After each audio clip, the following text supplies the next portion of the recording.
There's lots of education. There's sex education, music education, physical education, stuff like that. But to be successful in the world of business, there's three basic types of education you must have. One,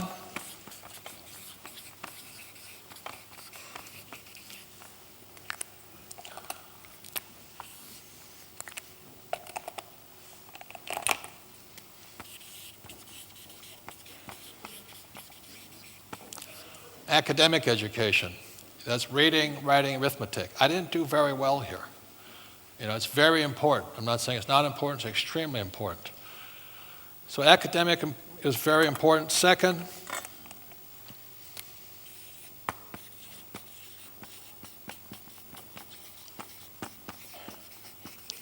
is professional, whether you become a doctor, a lawyer, secretary. In my case, I had two professions. My first profession was a sailor. I was a third mate on board oil tankers. Again, it was a good profession. And the second profession was as a pilot, and most of my friends went on to become airline pilots. I just didn't want to fly anymore. Okay.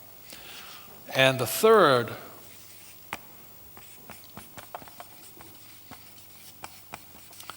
is financial education. And what we'll be covering is this. As a young boy, I realized that I could beat my friends over here if I understood this. In other words, I can make a lot more money here than these guys here. The beauty of the world today is that, you know, like when I went to work for Standard Oil of California, I got paid by the month. And if I was a pilot flying for the airlines, I got paid by the month. And when I worked on straight commissions with Xerox, I got, you know, basically commissions. But I realized from my rich dad talking to me, that if I understood financially, I could make money 24/7 without working. That was the difference. So what you'll be learning about this today is how we make money 24/7 without working. To me, that makes a lot more sense than working hard all the time.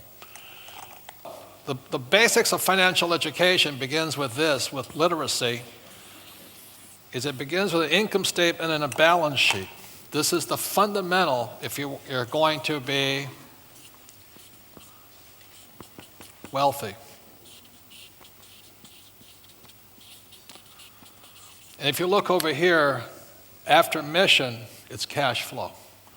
This is basically accounting, CFOs, auditing departments. So as a young boy, that's when my rich dad started me on this. He says, if you can manage this, you'll always be a rich man, no matter what happens to you. So this here is income, expense, asset, liability. Where people get mixed up is they call their house an asset. And he says, that's the problem. They call their car an asset. By GAAP, generally accepted accounting principles, I can actually count this suit as an asset.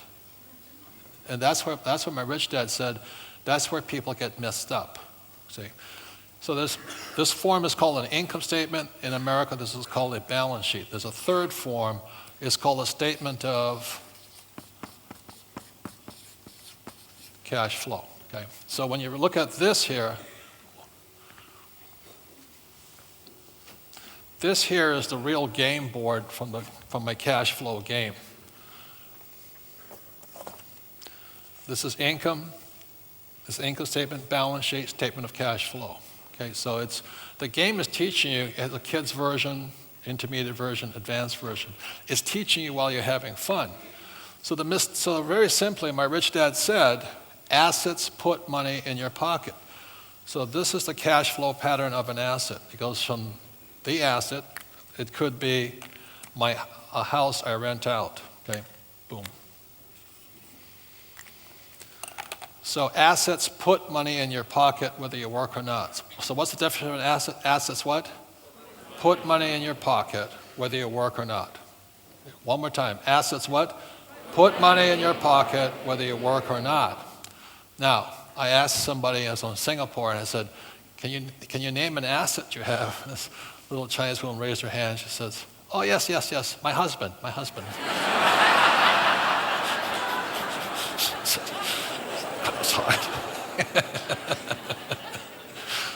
I said, I'm talking about inanimate objects. She says, oh, he doesn't do anything anyway, you know. And so a liability takes money from your pocket. What's the definition of liability? Takes money from your pocket. So the reason people are afraid of losing their job is because they have liability they think are assets. So they have to keep going to work. Does that make sense, you guys here? So the other mistake that people make is that what they do is because they think their house is an asset, so they go and buy a big house because it appreciates, but what they have is a mortgage. And a mortgage stands for death, mortir, dead. It kills you. I'm not against mortgages. So they buy a big house, and especially here in Auckland, they have the big boat, you know. Then they have the BMW and the Lexus, you know, stuff like this. And so this is the cash. They have a job, money comes in, cash flows out. Okay. I call this financial diarrhea. I mean, they cannot stop. It flows out constantly, 24/7. Again, this is the real game sheet for the cash flow games. This is the piece de la resistance. The patent was awarded by the U.S. Patent Office basically on a financial statement, which I thought was pretty interesting, you know. But when I look at somebody's financials, people like E's and S's, employees and self-employed, they think this line here, salary, is the most important.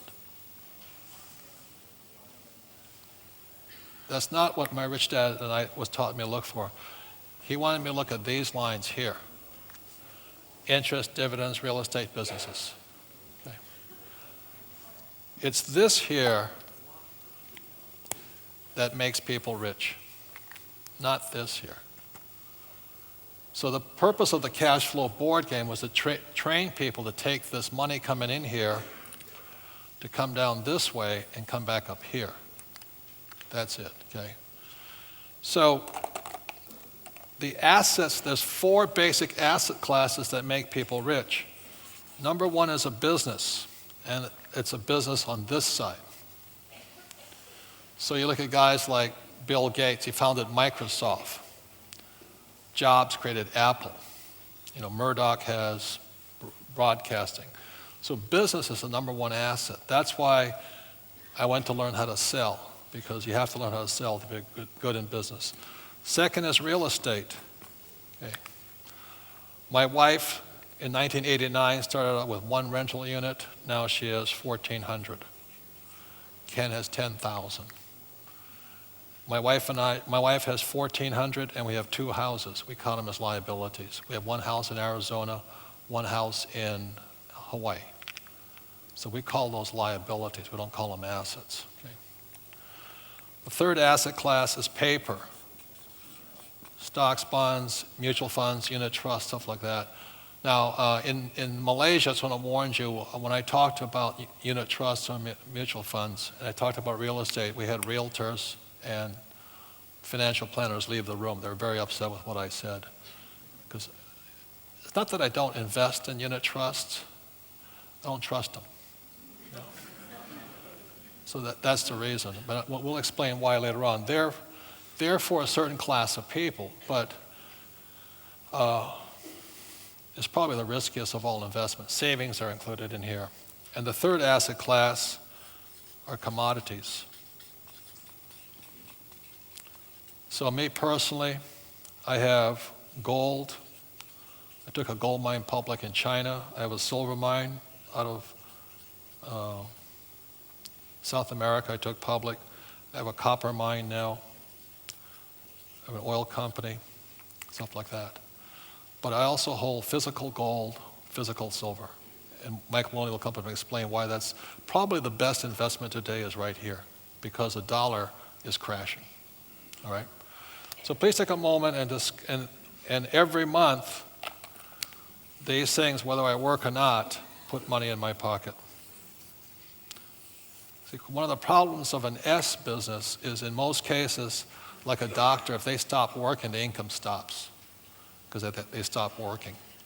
So these things here, 24/7, income's coming in. Okay? And that's what I was trained to do.